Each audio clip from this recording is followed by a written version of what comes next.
Selamat pagi Bapak Ibu guru hebat peserta IHT program Sekolah Penggerak. Salam sejahtera untuk kita semua. Mengawali materi saya hari ini, marilah kita berdoa menurut agama dan keyakinan kita masing-masing. Berdoa dimulai. Berdoa selesai. Baik, Bapak Ibu guru peserta in-house training yang saya hormati, pada pagi hari ini saya akan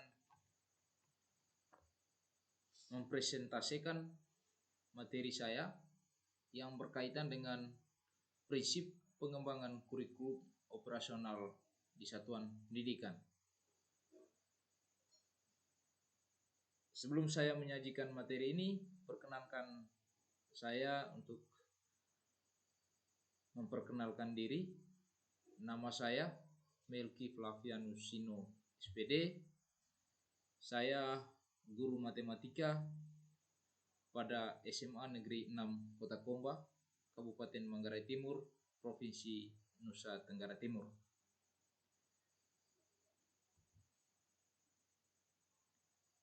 Yang pertama, perlu saya menjelaskan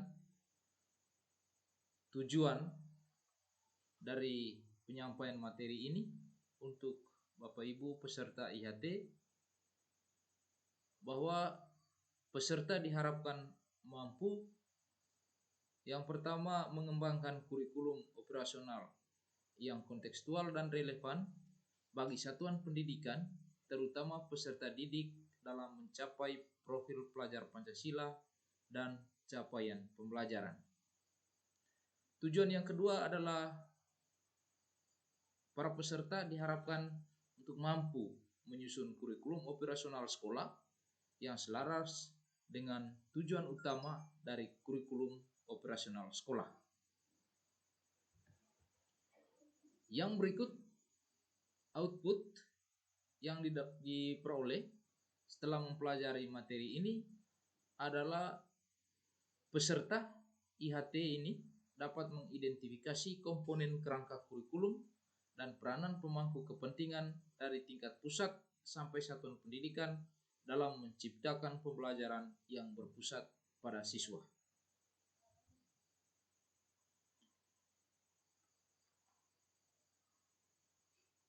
Sebelum kita belajar lebih lanjut tentang penyusunan kurikulum operasional di satuan pendidikan, yang pertama,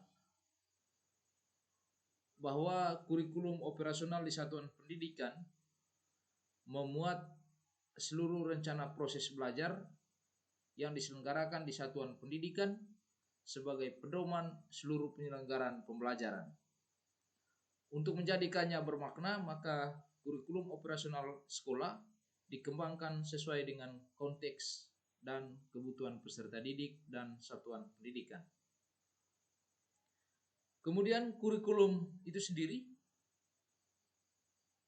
merupakan seperangkat rencana dan pengaturan mengenai tujuan, isi dan bahan pelajaran, serta cara yang digunakan sebagai pedoman penyelenggaraan kegiatan pembelajaran untuk mencapai tujuan pendidikan tertentu. Hal ini bisa kita baca dan sudah ditegaskan dalam Undang-Undang Sikdiknas tahun 2003. Pemerintah pusat menetapkan kerangka dasar dan struktur kurikulum yang menjadi acuan dan pengembangan kurikulum operasional satuan pendidikan. Yang berikut, bahwa dalam komponen dalam kurikulum operasional ini disusun untuk membantu proses berpikir dan mengembangkan satuan pendidikan. Dalam hal pengembangannya, dokumen ini juga merupakan hasil refleksi semua unsur pendidik di satuan pendidikan yang kemudian ditinjau secara berkala guna disesuaikan dengan dinamika perubahan dan kebutuhan peserta didik. Ya, pada prinsipnya bahwa penyusunan kurikulum operasional di satuan pendidikan ini itu harus mampu untuk melayani kebutuhan peserta didik sehingga mereka mampu atau bisa menerima segala kebutuhan mereka yang berkaitan dengan pendidikan itu sendiri. Kemudian yang berikut kita masuk ke materi inti tentang prinsip pengembangan kurikulum operasional di satuan pendidikan. Prinsip yang pertama itu adalah berpusat pada peserta didik. Ya, berpusat pada peserta didik ini artinya bahwa pembelajaran di sekolah harus memenuhi potensi, kemudian kebutuhan perkembangan dan tahapan belajar, serta kepentingan peserta didik. Di sini, profil Pancasila itu selalu menjadi rujukan pada semua tahapan dalam penyusunan kurikulum operasional sekolah. Kemudian prinsip yang kedua, bahwa penyusunan kurikulum operasional di satuan pendidikan ini harus kontekstual. Kontekstual itu artinya dia menunjukkan kekhasan dan sesuai dengan karakteristik satuan pendidikan, konteks sosial budaya dan lingkungan, serta dunia kerja dan dunia industri. Di sini sudah jelas bahwa proses pengembangan kurikulum operasional di satuan pendidikan ini yang perlu diperhatikan itu adalah soal karakteristik satuan pendidikan. Karakteristik. Kemudian yang kedua adalah konteks sosial budaya. Yang berikut adalah mempertimbangkan lingkungan yang berada di sekitar pendidikan itu sendiri. Kemudian sambil kita memikirkan tentang output atau tamatan, apakah mampu untuk bersaing pada dalam dunia kerja dan dunia industri. Kemudian prinsip yang berikut adalah esensial. Esensial itu diartikan bahwa semua unsur informasi penting atau utama yang dibutuhkan oleh para pemegang kepentingan tentang kurikulum yang digunakan di satuan pendidikan dapat diperoleh di dokumen tersebut. Ya, artinya semua kepentingan yang dibuat dalam kurikulum ini sudah bisa diakses oleh semua pihak yang berkepentingan atau yang bersentuhan langsung dengan dunia pendidikan itu sendiri. Kemudian supaya para pemangku kepentingan itu mengerti akan pengembangan kurikulum operasional ini, maka bahasa dalam kurikulum itu sendiri harus lugas, mudah dipahami, kemudian tidak mengulang naskah atau kutipan yang sudah ada di naskah lain. Ya. Kemudian yang berikut bahwa dokumen tidak perlu memuat kembali misalnya lampiran Kemdikbud seperti capaian pembelajaran, kemudian struktur atau fase dan lain-lain dalam dokumen kurikulum operasional. Jadi sudah tidak dibutuhkan yang berkaitan dengan lampiran keputusan Menteri Pendidikan dan Kebudayaan seperti itu capaian pembelajaran. Kemudian yang berikut prinsip yang berikut adalah akuntabel. Artinya bahwa kurikulum operasional di satuan pendidikan ini harus dapat dipertanggungjawabkan karena dia berbasis data dan aktual.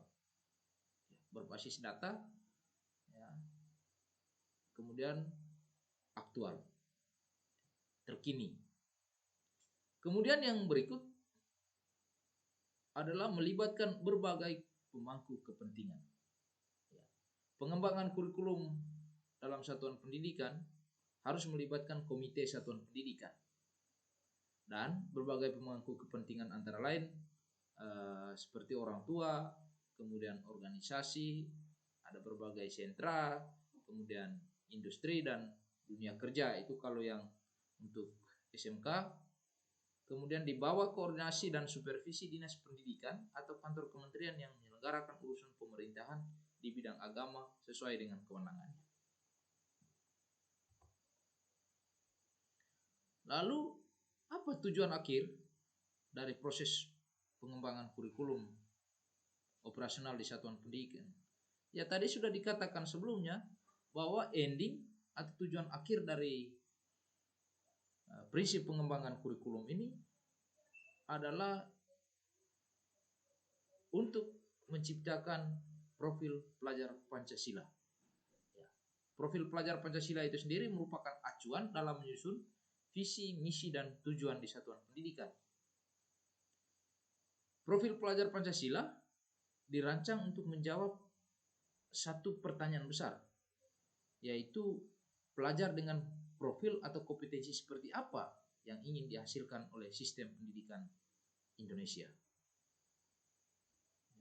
Pelajar Indonesia merupakan pelajar sepanjang hayat yang memiliki kompetensi global dan berperilaku sesuai nilai-nilai Pancasila. Pernyataan ini berkaitan dengan dua hal. Yang pertama adalah kompetensi untuk menjadi warga negara Indonesia yang demokratis dan untuk menjadi manusia unggul dan produktif di abad 21. Dalam hal ini, peserta didik Indonesia diharapkan dapat berpartisipasi dalam pembangunan global yang berkelanjutan serta tangguh dalam menghadapi berbagai tantangan. Yang berikut bahwa profil pelajar Pancasila memiliki 6 kompetensi yang dirumuskan sebagai dimensi kunci. Keenamnya saling berkaitan dan menguatkan sehingga upaya mewujudkan profil pelajar Pancasila yang utuh membutuhkan berkembangnya keenam dimensi tersebut secara bersamaan, tidak parsial. Keenam dimensi tersebut adalah yang pertama beriman, bertakwa kepada Tuhan Yang Maha Esa dan berakhlak mulia. Dimensi yang kedua adalah berkebinekaan global. Yang ketiga bergotong royong. Keempat mandiri. Yang kelima bernalar kritis dan yang keenam adalah kreatif. Jadi ini 6 dimensi profil pelajar Pancasila yang harus peserta didik alami dalam dunia pendidikan ini. Ya.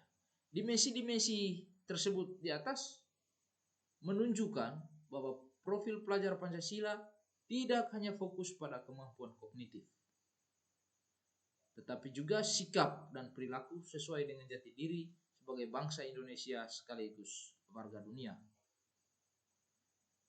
Penjelasan di atas menggambarkan bahwa posisi dan fungsi profil pelajar Pancasila dalam kurikulum sekolah yaitu sebagai yang pertama merupakan tujuan jangka panjang segala proses pembelajaran yang berlangsung di sekolah. Yang kedua, kompetensi dan karakter yang perlu dikembangkan oleh setiap warga sekolah. Yang ketiga adalah benang merah yang menyatukan segala praktik yang dijalankan di sekolah. Jadi itu secara garis besar dan kesimpulan akhir tentang prosedur penyusunan kurikulum operasional di sekolah. Selanjutnya Bapak Ibu kita dalami, mari kita sama-sama merenungkan apakah di sekolah kita masing-masing sudah dilaksanakan betul itu prinsip pengembangan kurikulum ini. Kalau misalnya kita belum, marilah kita coba membaca kembali materi ini, lalu kita mempraktikannya di sekolah kita masing-masing, teristimewa dalam menyusun visi, misi, dan tujuan di satuan pendidikan kita masing-masing. Dengan acuan bahwa visi, misi, dan tujuan di satuan pendidikan itu harus bisa mewujudkan profil pelajar Pancasila. Bapak Ibu peserta IHT program sekolah penggerak yang saya kasihi, Sekian saja materi yang saya sampaikan hari ini. Saya mohon maaf atas kekurangan dan marilah kita sama-sama membenah. Marilah kita sama-sama memperbaiki apa yang kurang dari saya. Sekian dan terima kasih.